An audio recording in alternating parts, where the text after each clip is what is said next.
दिल्ली में बीजेपी कार्यकारिणी की बैठक में संगठन से जुड़े तमाम मसलों पर मंथन। बीजेपी के राष्ट्रीय अध्यक्ष जेपी नड्डा के भाषण से हुआ उद्घाटन। नड्डा ने 2023 को बताया अहम।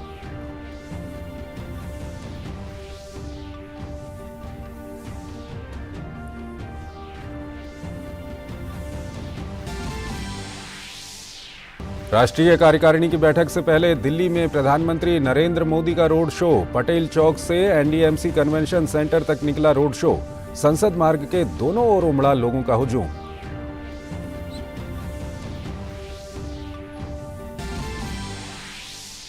पीएम मोदी ने अग्निवीरों के पहले बैच से किया संवाद। अग्निपथ योजना को बताया गेम चेंजर। कहा, सशस्त्र बलों को आधुनिक बनाने के साथ साथ आत्मनिर्भर बनाने के हो रहे हैं प्रयास।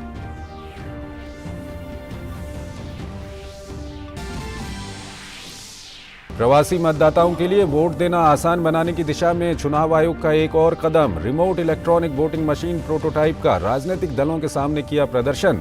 8 मान्यता प्राप्त और 40 राज्य स्तरीय दलों के साथ व्यापक चर्चा। पुणे में शुरू हुई इंफ्रास्ट्रक्चर पर G20 समूह की बैठक। केंद्रीय मंत्री नारायण राणे ने किया उद्घाटन। कहा, यह सम्मेलन देश की प्रगति के संदर्भ में बेहद अहम। भोपाल में G20 के तहत थिंक 20 ने किया मंथन। मुख्यमंत्री शिवराज सिंह चौहान भी हुए शामिल।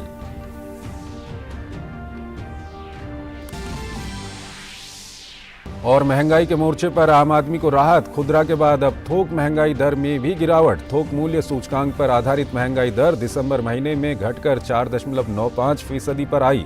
खाद्य पदार्थों और कच्चे तेल की कीमतों में कमी के चलते हुई कमी।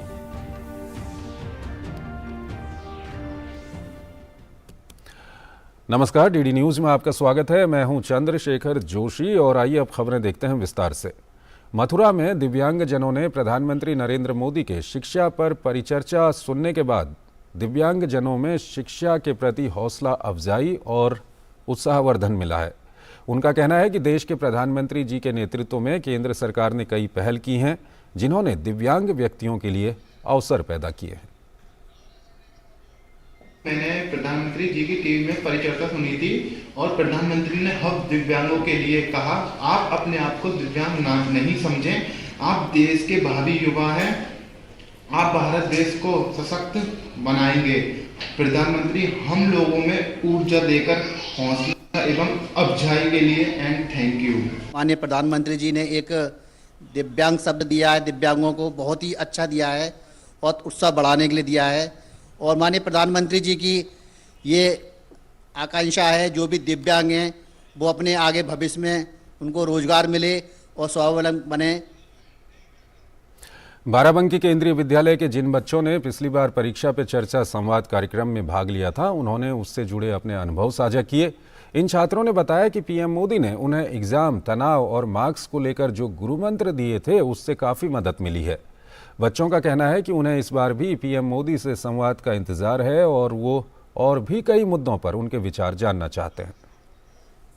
थोड़ा एग्ज़ाम का ज़्यादा प्रेशर था क्योंकि कोविड भी था और हम लोगों को एकदम ऑनलाइन से सीधा हम ऑफलाइन पर आए थे, तो हमें काफ़ी स्ट्रेस था कि हम कैसे मैनेज करेंगे अपना रिटन एग्ज़ाम। तो सर उस टाइम पे कोई हेल्प कर रहा है हमारी, वो भी प्राइम मिनिस्टर।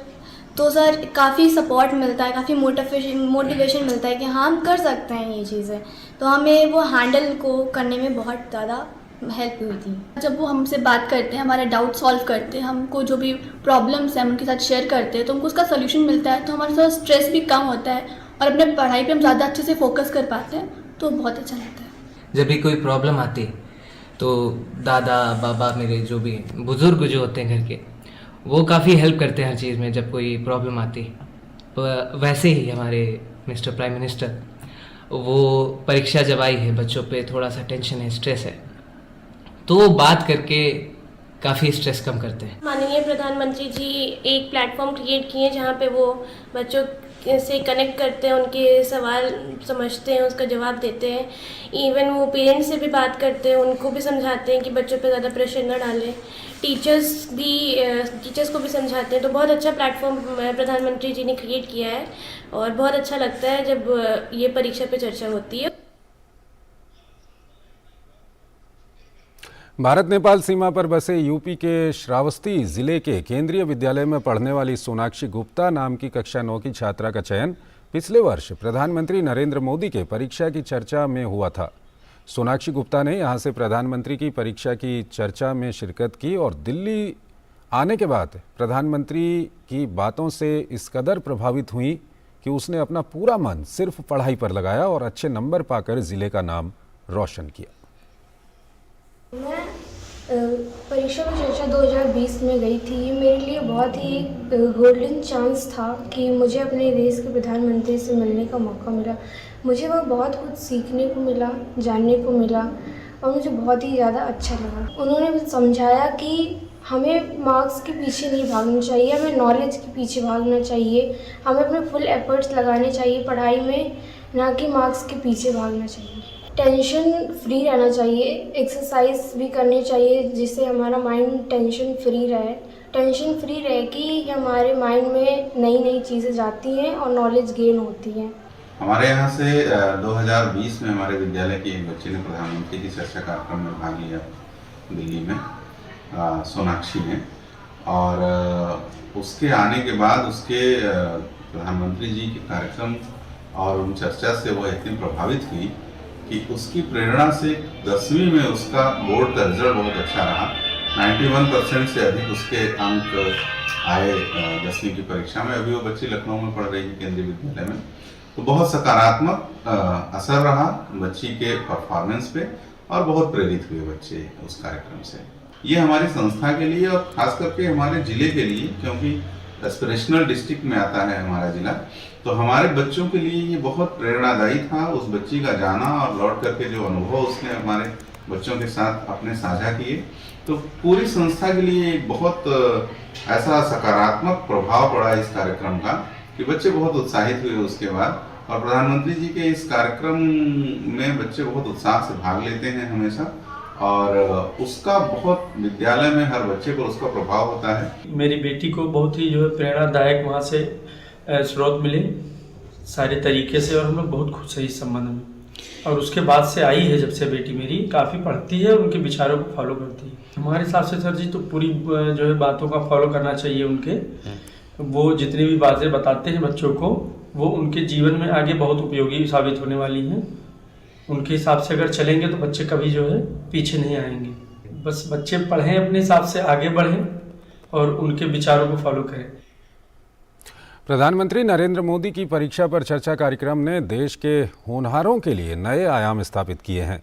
परीक्षा पर चर्चा ने जहां प्रधानमंत्री को देश के युवाओं के संरक्षक के रूप में सशक्त परिचय कराया, तो प्रधानमंत्री के दिए गए टिप्स ने छात्र छात्राओं के मन से परीक्षा को लेकर उपजने वाले भय को निर्मूल किया। अयोध्या के अनिल सरस्वती विद्या मंदिर सीनियर सेकेंडरी स्कूल से परीक्षा पर चर्चा कार्यक्रम में गए छात्र संघर्ष सिंह ने पीएम मोदी का हृदय से आभार व्यक्त करते हुए कहा कि उनसे मिले टिप्स ने हमारे परीक्षा के प्रति सोच को ही बदल दिया। नतीजा ये आया कि हम उच्च अंक प्राप्त कर परीक्षा में सफल हुए। संघर्ष के अभिभावक और स्कूल प्रिंसिपल ने भी अपने विचार साझा किए हैं। सर्वप्रथम मैं यही कहना चाहूँगा कि एक हिंदी की बड़ी अच्छी लाइन है कि कोई चलता पग चिन्हों पर कोई पग चिन्ह बनाता है वही सूरमा इस संग में दुनिया में पूजा जाता है। हमारे प्रधानमंत्री श्री नरेंद्र मोदी जी द्वारा आयोजित परीक्षा पर चर्चा 2020, मुझे आज भी याद है कि हम लोग ताल कटोरा स्टेडियम नई दिल्ली में थे और कई सारी चीज़ें उन्होंने बोला था, प्रधानमंत्री जी ने जिक्र किया था। उनका जो मुख्य उद्देश्य ये था कि हर चीज़ को आप एक लिमिटेड और एक रेगुलर की तरीके से पढ़िए, एक डिवीज़न रखिए टाइम का। उन्होंने जो हमको गाइड किया, हमने उसे अपनाया भी, और उसका नतीजा ये रहा कि मैं 92% के साथ सीबीएसई बोर्ड का रिजल्ट क्वालिफाई किया। जो परिवर्तन या प्रधानमंत्री जी द्वारा जो सुझाव दिए गए थे उसको अपने ग्रुप में शेयर किया। उसके जितने भी उसके सहयोगी साथी थे, लगभग उस परीक्षा में जिस दौरान उस चर्चा हुई थी, उस परीक्षा में भी उसका स्कोप अच्छा रहा और उनके जो ग्रुप के बच्चे थे उन सभी ने और मेरे पाल ने भी आगे अपना भविष्य जो है समाज सेवा के साथ साथ प्रशासनिक सेवाओं में जाने का एक व्यापक दृष्टिकोण लिया। वार्तालाप के दौरान पर बहुत सी ऐसी चीजें हमारे प्रधानमंत्री ने बच्चों से वार्तालाप किया कि जो डर जिस तरीके से एग्जाम देना चाहिए वो भय नहीं होनी चाहिए। एक एग्जाम एक खुले दिमाग से देना चाहिए। वो वह नहीं होनी चाहिए। और यही एक फायदा हुआ कि जो बच्चे जब वापस आए हैं प्रधानमंत्री से बात करके, और जब उन्होंने अपने बच्चों के साथ, अपने कलीग्स के साथ, अपने दोस्तों के साथ ये व्यूज शेयर किया कि उन लोगों को ये चांस मिली है प्रधानमंत्री से बात करने की, और वो एग्जाम क्या चीज होती है, what is the examination actually, examination होता क्या है। एग्जामिनेशन वो नहीं होता है कि आप डर से आपको मार्क्स गेन करना है, एग्जामिनेशन वो होता है जो आप अपनी नॉलेज, कितनी इनपुट, कितना आपको जानकारी है, बस वही आपको रिटन देना है। शिक्षक दिवस पर राष्ट्रपति द्वारा सम्मानित किए जा चुके यूपी में देवरिया के अध्यापक खुर्शीद अहमद परीक्षा पे चर्चा को बहुत अहम मानते हैं। उन्होंने इसे छात्रों के लिए बहुत लाभकारी बताया। परीक्षा पे चर्चा जो माननीय प्रधानमंत्री जी द्वारा जो चलाया जा रहा है, उस पर अपनी कुछ बातें मैं रखना चाह रहा हूँ। जो ये कार्यक्रम प्रधानमंत्री जी के द्वारा लिया गया है, जो इनिशिएटिव लिया गया है, वो काफ़ी बच्चों के लिए एक सकारात्मक प्रभाव पड़ रहा है और बच्चे इससे काफ़ी लाभान्वित हो रहे हैं। मैं इसको इस तरह से बता सकता हूँ कि इस कार्यक्रम को अगर देखा जाए, इसकी रूपरेखा को देखा जाए, तो ये हो सकता है कि 1 डे का कार्यक्रम होता हो, लेकिन इसके पीछे एक काफ़ी लंबे समय से इसकी प्रक्रिया चलाई जाती है, जिसमें पेरेंट्स, टीचर्स और स्टूडेंट्स तीनों इन्वॉल्व होते हैं और उनको विभिन्न थीम पर अपने अपने प्रोजेक्ट देना होता है, जिससे बच्चों का चयन किया जाता है। और जो बच्चे चयनित होते हैं वह 2 वे कम्युनिकेशन के द्वारा आदरणीय प्रधानमंत्री जी के से सीधे वार्तालाप करते हैं। प्रधानमंत्री द्वारा परीक्षार्थियों से परीक्षा पर चर्चा कार्यक्रम इस वर्ष 27 जनवरी को दिल्ली के तालकटोरा स्टेडियम में होगा। अजमेर के काउंसलर बता रही हैं कि पीएम मोदी का ये अभियान किस प्रकार विद्यार्थियों को परीक्षा में तनाव मुक्त रखने में कारगर होगा। साथ ही वो ये भी बता रही हैं कि परीक्षा के समय खाने पीने और आराम का भी पूरा ध्यान रखना चाहिए। तो ये कई सारी हमने आपको खबरें दिखाई जो परीक्षा पे चर्चा से जुड़ी हुई हैं और इसी महीने आगामी 27 तारीख को परीक्षा पे चर्चा प्रधानमंत्री नरेंद्र मोदी करने वाले हैं और छात्रों के बीच में, उन लोगों के बीच में जो एग्ज़ाम देते हैं, काफ़ी ख्याति इस कार्यक्रम को मिल चुकी है, क्योंकि प्रधानमंत्री जो टिप्स देते हैं उसका किस तरह से विद्यार्थियों पर असर होता है ये अभी हमने आपको दिखाया। और आइए अब आज की खबरों की ओर आपको लिए चलते हैं।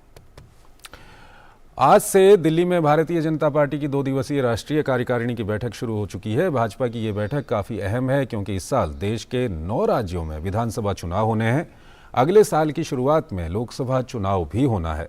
इस बैठक में इन चुनावों की तैयारियों पर मंथन तो होगा ही, साथ में उन राज्यों को लेकर भी बातचीत होगी जहां भाजपा अभी जीत से दूर है।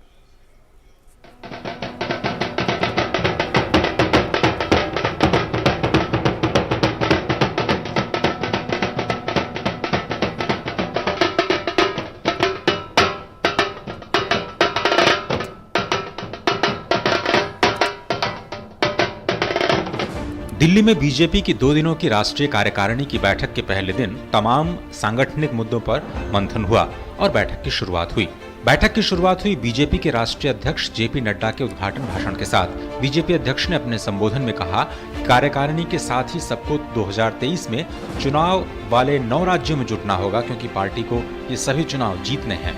नड्डा ने कहा कि पीएम मोदी की गुजरात चुनाव में की गई अगुवाई और मेहनत से बाकी राज्यों को सीख लेनी चाहिए। अध्यक्ष जी ने कार्यकारिणी समिति के सारे सदस्यों का आह्वान किया कि 2023 हमारे लिए बहुत जरूरी है। इस साल हमें 9 प्रदेशों में चुनाव को लड़ना है और अगले साल 24 में लोकसभा का चुनाव है। तो उन्होंने सारे राष्ट्रीय कार्यकारिणी के सदस्यों का आह्वान किया कि कमर कसकर लग जाएं, हमें एक भी चुनाव नहीं हारना है। बैठक में पीएम मोदी, बीजेपी के राष्ट्रीय अध्यक्ष जेपी नड्डा, बीजेपी शासित राज्यों के सीएम, डिप्टी सीएम और केंद्रीय मंत्री सहित कुल बीजेपी के 350 से ज्यादा वरिष्ठ नेता शामिल हो रहे हैं। 2 दिनों की इस बैठक में आर्थिक और राजनीतिक प्रस्ताव के साथ साथ संगठन से जुड़े विषयों पर चर्चा की जाएगी। बैठक के दौरान विभिन्न विषयों पर सत्र के साथ दूसरे दिन पीएम का समापन सत्र में संबोधन होगा। बीजेपी ने एनडीएमसी बैठक स्थल पर 6 अलग अलग थीम्स पर प्रदर्शनी भी लगाई है। इसका पार्टी अध्यक्ष जेपी नड्डा ने उद्घाटन किया। इस प्रदर्शनी में सेवा संगठन समर्पण, विश्व गुरु भारत, सुशासन पर्व प्रथम, समावेशी सशक्त भारत जैसी कुल 6 थीमों पर फोकस किया गया है। बैठक के पहले दिन राजनीतिक प्रस्ताव भी पेश किए गए। प्रधानमंत्री जी के खिलाफ व्यक्तिगत अब्यूसिव लैंग्वेज के द्वारा नेगेटिव कैंपेन जो ऑपोजिशन बेबुनियाद आरोप लगाकर चला, उन सब में हर एक में कोर्ट के सुप्रीम कोर्ट के द्वारा नकारते हुए ऑपोजिशन के टीका टिप्पणी हुआ है। पेगासस उस स्पाईवेयर के मामले में पीएम के खिलाफ नेगेटिव बातें बोलने के बावजूद इतने कोर्ट में बेस्ड ऑन एविडेंस जजमेंट सरकार के और प्रधानमंत्री के फेवर में आया, ऑपोजिशन का बेबुनियाद कैंपेन को नेगेटिव करवाया। सिमिलरली राफेल एनफोर्समेंट डायरेक्टरेट द्वारा मनी लॉन्ड्रिंग का केसेस चलाना और एनफोर्समेंट डायरेक्टरेट के ऊपर ही केसेस लगवाना और उसके ऊपर प्रश्न चिन्ह उठाना, इन सब के। गौरतलब है कि गुजरात में ऐतिहासिक जीत के बाद बीजेपी के राष्ट्रीय कार्यकारिणी की ये पहली बैठक है। ऐसे में दिल्ली बीजेपी की तरफ से पीएम मोदी का भव्य स्वागत किया गया। बीजेपी की दिल्ली में हो रही कार्यकारिणी का संकेत साफ है। चुनाव वाले राज्यों में पार्टी कार्यकर्ता नेता जीत के लिए कोई कसर न रखें। रजनीश के साथ शैलेंद्र मिश्र, डीडी न्यूज दिल्ली। दिल्ली में पीएम नरेंद्र मोदी ने मेगा रोड शो किया। ये मेगा रोड शो तकरीबन 1 किलोमीटर तक का था। इस दौरान लोगों की भारी भीड़ उमड़ी। वहीं कलाकारों ने भी अपने अभिनय के जरिए सांस्कृतिक प्रदर्शन किया।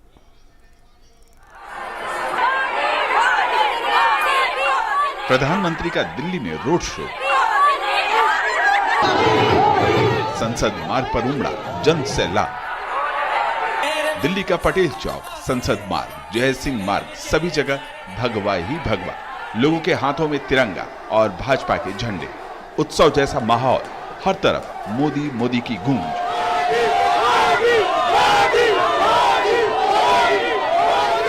प्रधानमंत्री मोदी पर फूल बरसाते लोग। एक पल लगा जैसे फूलों की बारिश हो रही है। पटेल चौक से प्रधानमंत्री का काफिला भाजपा के राष्ट्रीय कार्यकारिणी में शिरकत करने के लिए जय सिंह मार्ग स्थित एनडीएमसी कन्वेंशन सेंटर के लिए निकला। रास्ते में लोगों ने प्रधानमंत्री का भव्य स्वागत किया। सड़क के दोनों ओर कई मंचों पर भारतीय संस्कृति की झलक और सांस्कृतिक कार्यक्रम प्रस्तुत करते कलाकार, साथ में ढोल नगाड़े भी।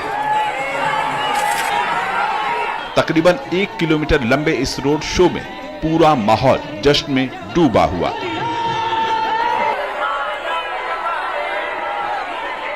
प्रधानमंत्री भी इस दौरान अपने चिर परिचित अंदाज में लोगों के अभिवादन को स्वीकार करते रहे। तकरीबन 15 मिनट बाद प्रधानमंत्री एनडीएमसी कन्वेंशन सेंटर पहुंचे।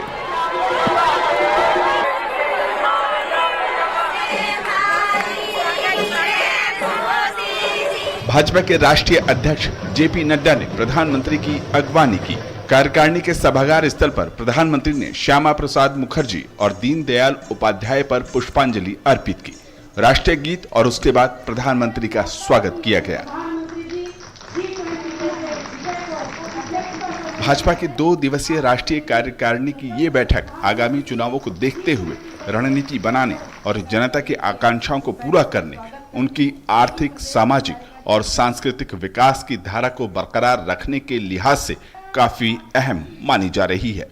शैलेंद्र मिश्र, रजनीश त्रिपाठी के साथ ब्यूरो रिपोर्ट, डीडी न्यूज। प्रधानमंत्री ने सोमवार को तीनों सेनाओं के अग्निवीरों के पहले बैच को संबोधित किया। पीएम ने इस बात पर प्रकाश डाला कि ये परिवर्तनकारी नीति हमारे सशस्त्र बलों को मजबूत करने और उन्हें भविष्य के लिए तैयार करने में एक गेम चेंजर साबित होगी। सेना में नए जवानों की भर्ती के लिए पिछले साल केंद्र सरकार ने अग्निपथ स्कीम शुरू की थी। इसके तहत देश में अग्निवीरों के पहले बैच की ट्रेनिंग अलग अलग केंद्रों पर चल रही है। सोमवार को पीएम मोदी ने अग्निवीरों के पहले बैच को संबोधित किया तो इस बात पर जोर दिया कि यह परिवर्तनकारी नीति हमारे सशस्त्र बलों को मजबूत बनाने और उन्हें भविष्य के लिए तैयार करने में एक गेम चेंजर साबित होगी। प्रधानमंत्री ने कहा कि युवा अग्निवीर सशस्त्र बलों को और अधिक युवा और तकनीकी रूप से व्यवहारिक बनाएंगे। अग्निवीरों की क्षमता की सराहना करते हुए प्रधानमंत्री ने कहा कि उनकी भावना सशस्त्र बलों की वीरता को दर्शाती है, जिसने सदैव राष्ट्र के झंडे को ऊंचा रखा है। प्रधानमंत्री ने कहा कि नया भारत एक नए जोश से भरा हुआ है और हमारे सशस्त्र बलों को आधुनिक बनाने के साथ साथ आत्मनिर्भर बनाने के प्रयास किए जा रहे हैं। उन्होंने कहा कि 21वीं सदी में युद्ध लड़ने के तौर तरीकों में बदलाव हो रहा है और तकनीकी रूप से सक्षम सैनिक हमारे सशस्त्र बलों में महत्वपूर्ण भूमिका निभाएंगे। उन्होंने कहा कि विशेष रूप से युवाओं की वर्तमान पीढ़ी में ये क्षमता है, इसलिए अग्निवीर आने वाले समय में हमारे सशस्त्र बलों में महत्वपूर्ण भूमिका निभाएंगे। प्रधानमंत्री ने यह भी बताया कि ये योजना किस प्रकार महिलाओं को भी अधिक सशक्त बनाएगी। उन्होंने इस बात पर प्रसन्नता जाहिर की कि किस प्रकार महिला अग्निवीर नौसेना का गौरव बढ़ा रही हैं। उन्होंने कहा कि वो तीनों सेनाओं में महिला अग्निवीरों को देखने के लिए उत्सुक हैं।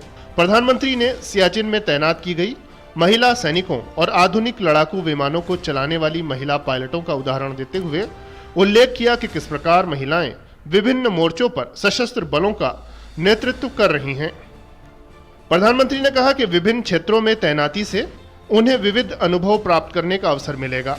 प्रधानमंत्री ने कहा कि टीम वर्क और नेतृत्व कौशल का सम्मान उनके व्यक्तित्व में एक नए आयाम का सृजन करेगा। उन्होंने अग्निवीरों का अपनी पसंद के क्षेत्र में अपने कौशल को बेहतर बनाने के लिए काम करते हुए नई चीज़ों को सीखने के लिए उत्सुक बने रहने का आह्वान किया। गौरतलब है कि केंद्र सरकार ने भारतीय युवाओं के लिए सशस्त्र बलों में सेवा के लिए एक आकर्षक भर्ती योजना को मंजूरी दी थी। इस योजना को अग्निपथ कहा जाता है और इस योजना के तहत चुने गए युवाओं को अग्निवीर कहा जाता है। अग्निपथ देशभक्त और प्रेरित युवाओं को 4 साल की अवधि के लिए सशस्त्र बलों में सेवा करने की अनुमति देता है।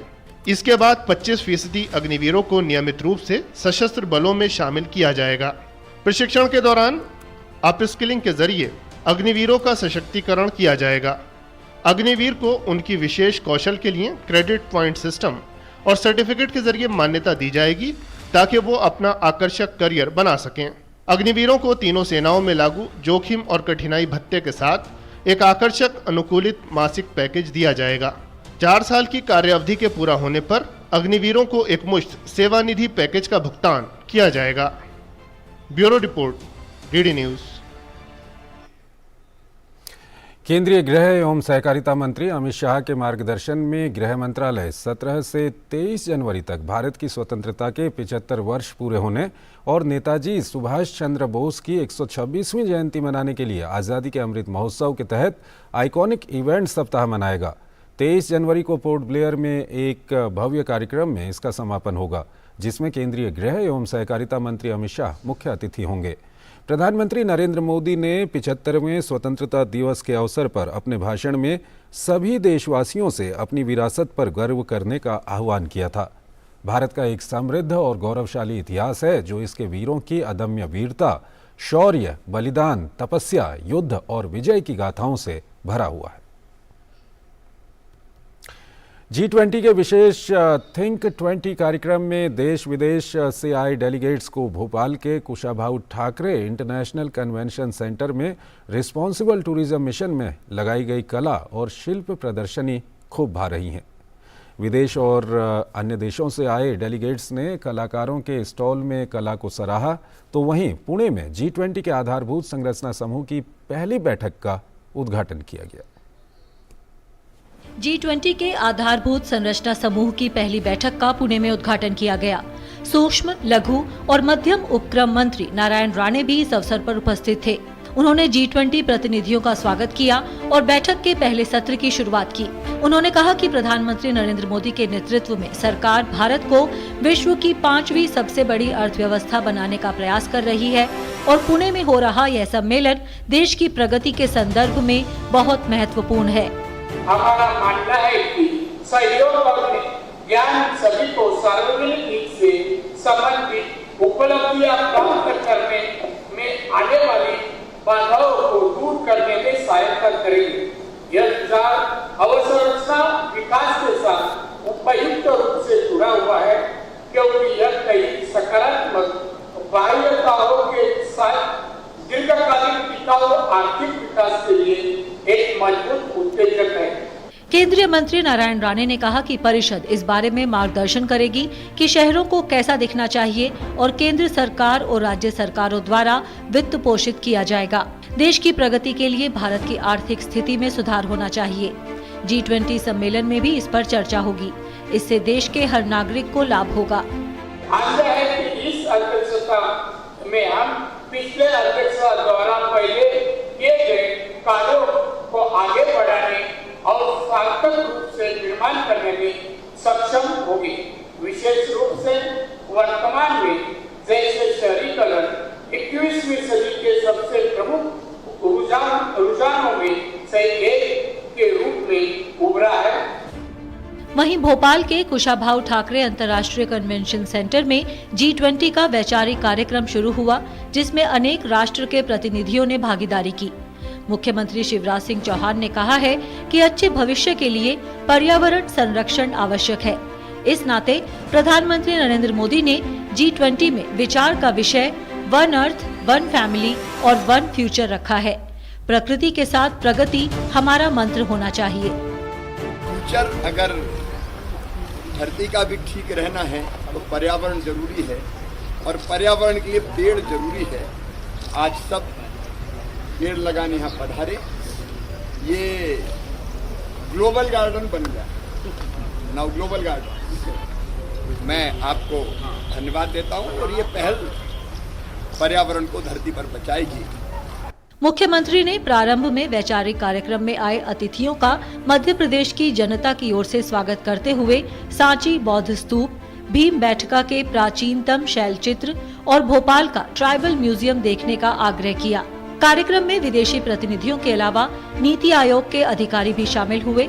इसमें पर्यावरण, स्वच्छ भारत अभियान, समावेशी विकास के मुद्दों पर चर्चा हुई।